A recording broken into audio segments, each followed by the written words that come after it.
said, haven't we already done something like this? Yes, we have. So what we're going to do though is first we're going to fill out the like the steps we're going to use when we use this method. So graphing linear functions by making a table. We want the equation, first of all, we need it solved for y. We need the y by itself. So that we'll be able to have a function rule that will substitute our x values into, and that will give us the y value that goes with that x value. Then we're going to pick values for x, because remember x is our independent variable, it's the input variable, it's the one that controls the situation. So we'll pick a value for x to input into the function rule to get that y. Okay? So after the equation is solved for y, now we should be able to say, okay, these are the x values I'm going to use. I'm going to input these into the function rule in my table. That's going to give me my output, my y value. And then we're going to have some ordered pairs that we should be able to graph. So we'll have some ordered pairs that will create the points on our graph. So the next thing we will do is graph those ordered pairs that we have gotten from using our table. And last but not least, we will use a straight edge, whether it be a ruler like Mrs. Crafton just handed out now in class, or you're not in this classroom and you don't have a ruler, you find something that has a hard straight edge that you can use to draw the line. No freehanding these. So, using a straight edge, draw the line. Okay, so let's get to work. Number 1, we have y equals negative x plus 2. The first thing we're supposed to look for is we want the equation solved for y. In other words, we want the y by itself.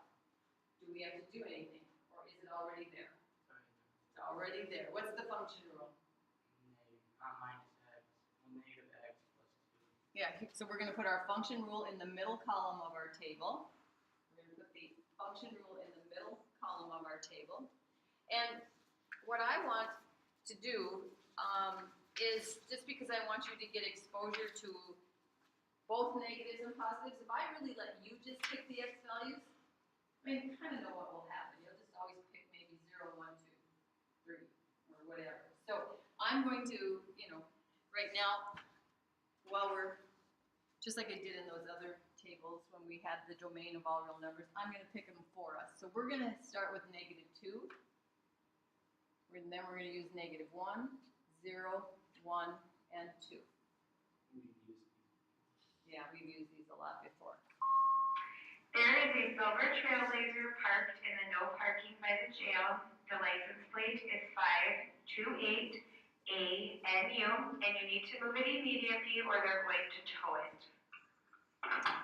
And then we're going to, now in that column where we've written our function, we're going to do our substitution step. So subbing in for the x value. So in this case, we have the negative sign in front of our x, so that's not part of our x, it's out front of it. And then in parentheses, I want you to do your substituting. Then we can see where we did our substituting, always, okay? So let's substitute in a negative 2 for x in parentheses. Then we have our add 2 to that. So now what does that become? What's the opposite of negative 2? 2. That's really what the negative sign says. So now we have 2 plus 2. The opposite of 2, negative 2, became 2. So now we have 2 plus 2, and 2 plus 2 is 4. So we have our y value, don't we? So now we can write that ordered pair that we're going to be graphing when we get our table filled out. So negative 2, 4. Ordered pair, negative 2, 4. Now you can go graph them right away, or I kind of like to just get them all first and then go and graph them. So let's do our next one. Substitute in negative 1 for the x value in the function rule. Next, we simplify because we're trying to do this without our calculator. So what's the opposite of negative 1? 1. Positive 1. And so we'll add 2 to 1. And that becomes 3. So now we have ordered pair negative 1, 3.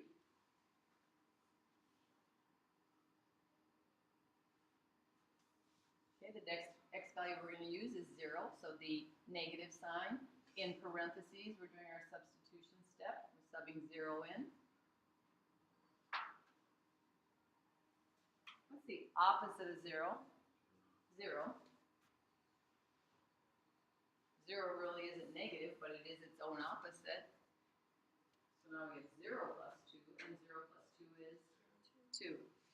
So we have ordered pair 0, 2.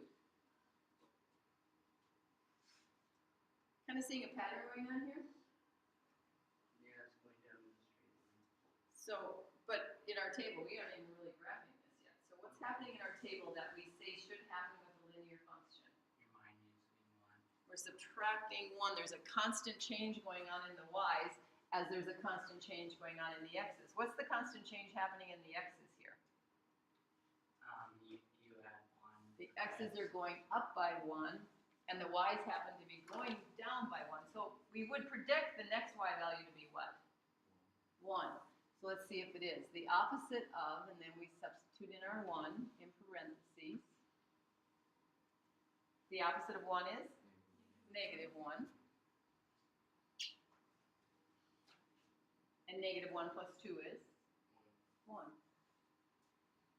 So it appears that that pattern that we thought holds true. So we expect our next y value to be what? Going down by 1, so we would expect it to be 0, wouldn't we? So we're going to substitute in parentheses our 2 for the x. The opposite of 2 is? Negative 2. Are these guys opposites? Negative 2 and 2. What happens when you add opposites? What do you get? 0. So when x is 2, y is 0. Okay, so we can see in our table, just like we did yesterday, we took tables and decided if they were linear functions or not by looking for a constant change in x with a constant change in y. We can see in our table that's exactly what happens. So go ahead and get these graphed. Make sure that you are graphing them in their correct locations.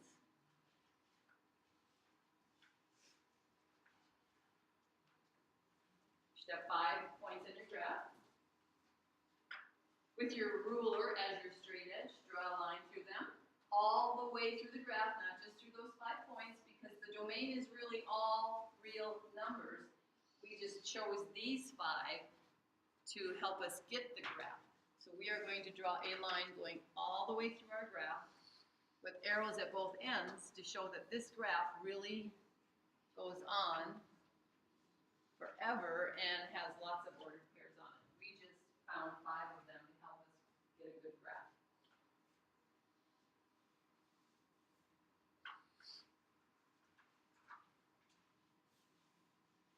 So it's really a continuous graph with a domain of all real numbers. Anybody think they know what the range is?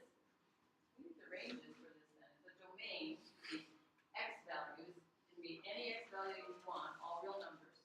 What do you think the range is?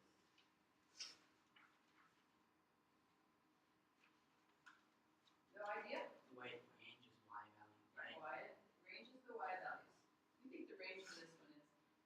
The domain is all real numbers. We just happen to pick 5 of them to get the graph. What do you think the range is? So that would be like R and then dot dot and then parentheses. Yeah. Okay, so 4, 3, 2, 1, 0. Okay, that would be if it was a discrete graph. Oh, So if the domain is all real numbers, remember this is really the shortcut way of writing all real numbers, a capital R with a double side. If the domain is all real numbers, now just a capital R without the double side stands for range. What do you think the range is? domain. Same as the domain actually, it's all real numbers also. If we kept picking x values, we picked more negatives, we picked more positives, we would eventually keep getting more and more different y values. The range is also all real numbers, okay? We gotta keep talking about domain and range too, so that we have an understanding of what's going on with these points. We picked 5 x values. I picked 5 x values for you to help you get a good graph. But we could sit here for the rest of today, all of tomorrow, for the rest of our lives, and keep picking x values for this function rule, and we Any questions on this one?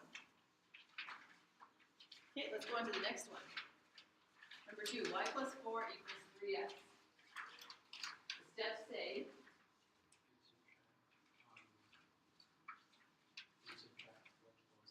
yeah, we need the y alone, don't we? And this one isn't ready yet, so we need to get the y alone. So as Adam just said, we need to subtract 4 from both sides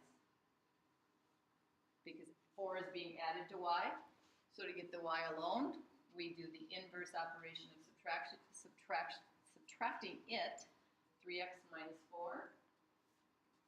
Now we have a y by itself, and we have a function rule. What's our function rule for this one now? 3x minus 4. So we'll put that in our middle column of our table.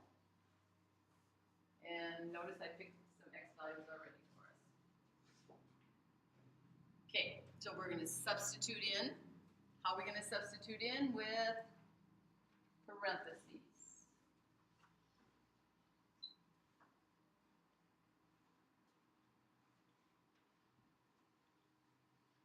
Now, the other thing I would like us to do is to keep us so that we don't get wrong answers here. How about we change this to an add the opposite in this function rule? Let's make that plus a negative 4. So here, this is going to be plus a negative 4. Now we'll multiply that 3 times that negative 1 first. What is that? Negative 3. Okay, so we're going to have negative 3 plus negative 4. We're not going to try to do too much at once because that's typically what gets us in trouble. So negative 3 plus negative 4. What's that now? Negative 7. So now we have our y value. I thought if it's a negative plus a negative, it would be a positive. That's what we multiply. Okay. When you borrow money from somebody and you borrow some more from that person, it doesn't make the debt go away. It just gets a bigger debt. So when we're adding, they stay negative. So negative 1, negative 7. Okay.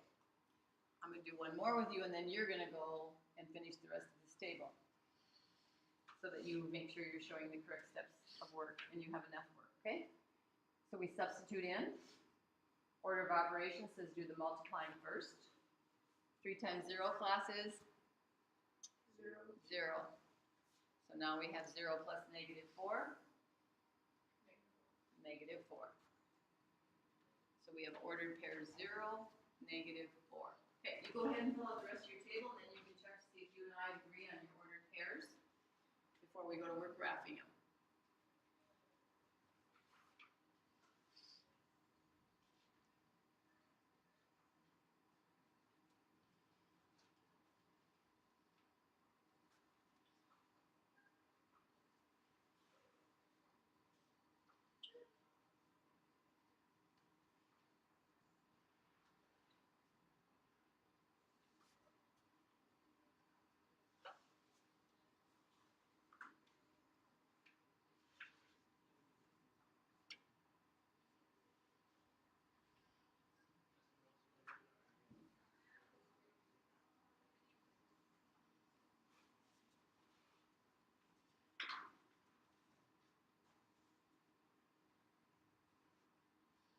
And then before we move on to graphing, I want you to tell me, how does this table show us it's a linear function? How does this table show us it's a linear function?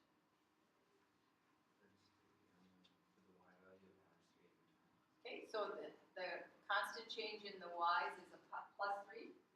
Okay, but we also have to have a constant change in the x's. What's our constant change in the x's?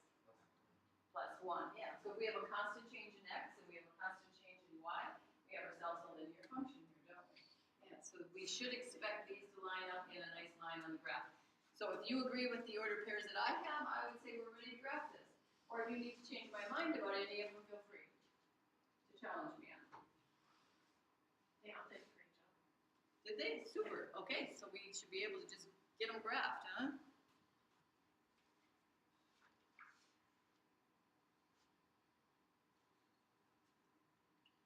You know there's one more above that, right?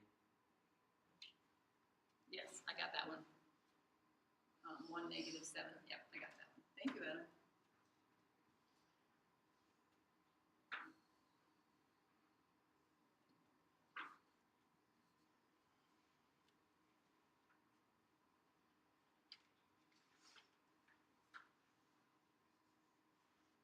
like you to go off to the side and write the domain and the range, because I know you can. What's the domain and what's the range for this one?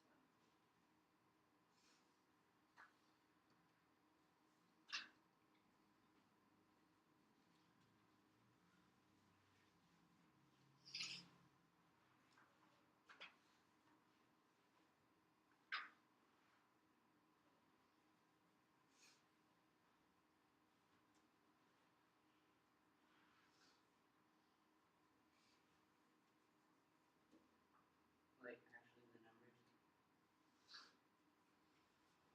Yeah, whatever you think the domain is. What do you think the domain is? Is it -1, 0, 1, 2, 3? Yeah, it'd be the all real numbers again. I just happen to choose the domain values of -1, 0, 1, 2, and 3 to help get the graph. But in reality, what should happen is if I asked you right now to give me, without doing the work in the table, if I asked you right now to give me the y value for a different x value, you should be able to build a graph and do it. So if I asked you right now to tell me what is the y value when x is 4, the next number I might have used in the table, can you tell me from your graph what the y value is when x is 4?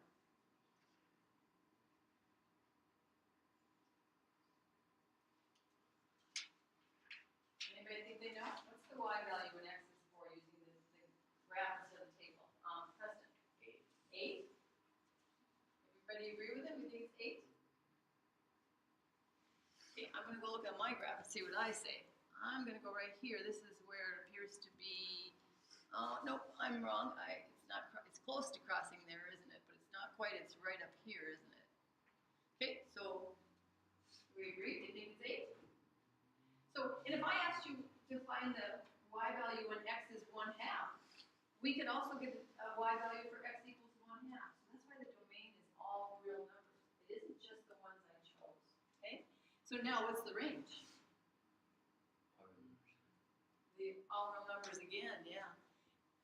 Just depending on what we pick for x, we're going to get a different y, and they don't always have to be nice integer values like we're getting, because I'm pretty sure that if we used 1/2 for x, we would probably get a fraction also for our y value. Okay? So the domain is all real numbers, the range is all real numbers, all possible numbers on the number line. Okay, let's go to our very last one. That one ready to start? Is y alone? No. No. What do we have to do? What do you think we would have to do in this one? You divide the -3. You're going to divide Both sides. both sides, which is also the same as dividing every piece by. So you know what we're going to do first? I see a subtraction on the other side, and I know I'm going to be dividing by a negative. So I'm going to take the time, and I want you to take the time to write it as add the opposite first. So negative 3y equals 6x plus negative 3. Now, we'll divide every piece by negative 3. Oh, okay. I thought we were just gonna like put a whole entire line. You can, but then you gotta remember that still, even though you put a whole entire line under the right side, you can't just do it into the ones you feel like doing it into. You have to divide it into all the things above the bar. So, what's the left side become? What's the left side become? Y. Equals 6x. Oh, what's 6x divided by negative 3? Negative 2x. 6 divided by negative 3 is negative 2, and then we still have that x. How about the next one? What's negative 3 divided by itself?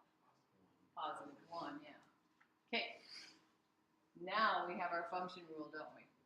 Negative 2x plus 1. So now we can start subbing in. So negative 2, replace the x with the negative 4 that I chose for us.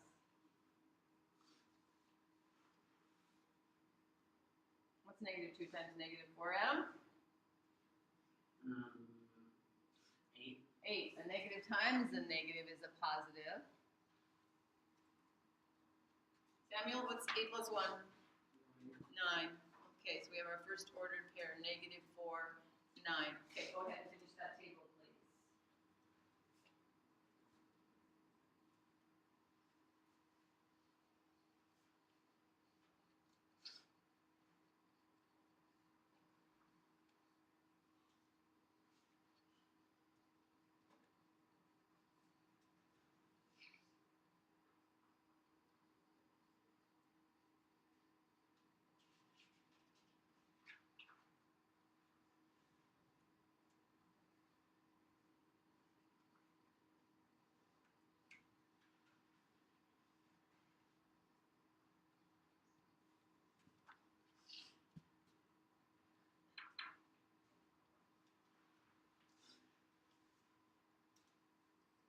After your table is filled, I want you to make the grandiose decision, what's the constant change in x, and what's the constant change in y?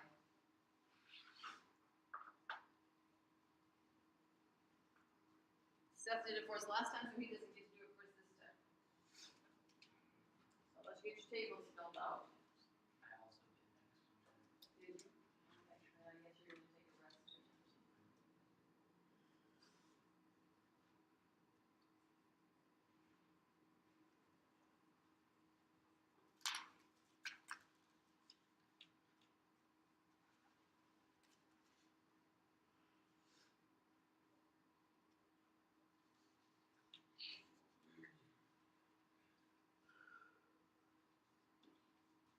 Okay, Wait, so if it's a negative plus a positive, you would make that one less with a negative. So, like for the last one, that would be -7, right? Okay. yes. It's kind of like you start at -8 on the number line and you move 1 to the right. You end up at -7. Okay, who's got the constant change in x for me? What's the constant change in x? Samuel? +2. So the x's are going up by 2's. What's the constant change in the y in this one? Blake? -4. Subtract 4 on -4. So going down 4. Okay, so we have constant changes going on in both the x's and the y's, which very clearly then state that we have a linear function here, which when we graph it, we should end up with what on our graph? A straight line. Okay, so do you guys already have it? If you don't, get a graph, and then you can write the domain and range.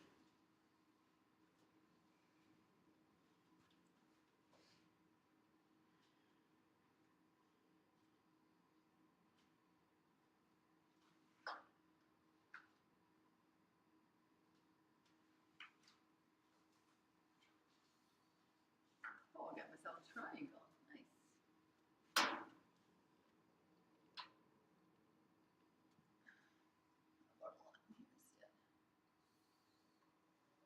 Whoa, something's wrong here, LeGrand. Not working. Guess I needed to look at my ordered pairs.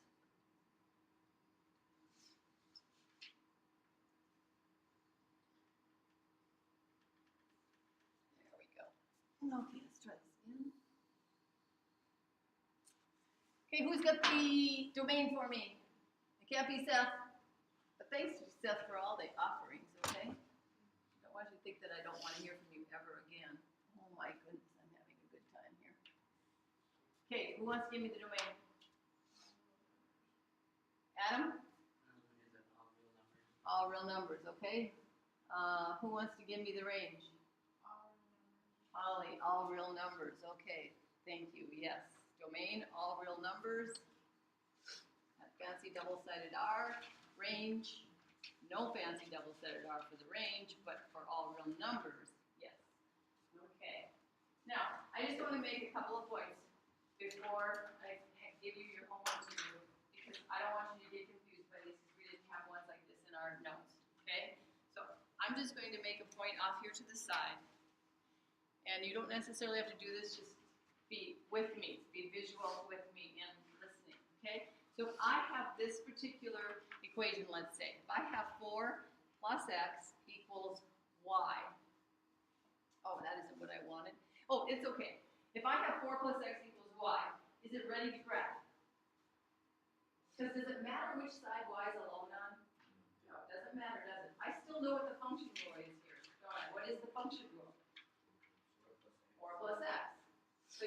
have a function rule, y is by itself. Okay, so I want you to keep that in mind, that it doesn't matter which side the y is alone on, the other side is still our function rule. What if I have this equation? You would divide. Is that ready to graph? Can a negative y be the same as a positive y? No. So what do I have to do in this one? Divide -1. I have to take every piece after I change that subtraction on the other side to add the opposite. Then I would divide every piece by -1 so that it would be a positive y. So then I could say, okay, now this is a positive y, and I really have here a negative, what's x divided by -1?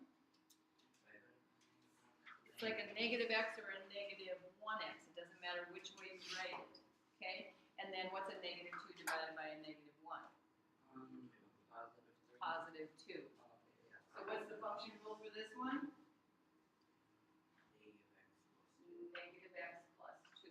Okay? So I just wanted to, I just wanted to point these out. When y is on a different side by itself, that's okay.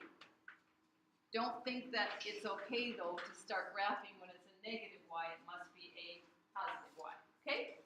So grab a sheet of loose leaf paper. That's what you're going to do all your work on.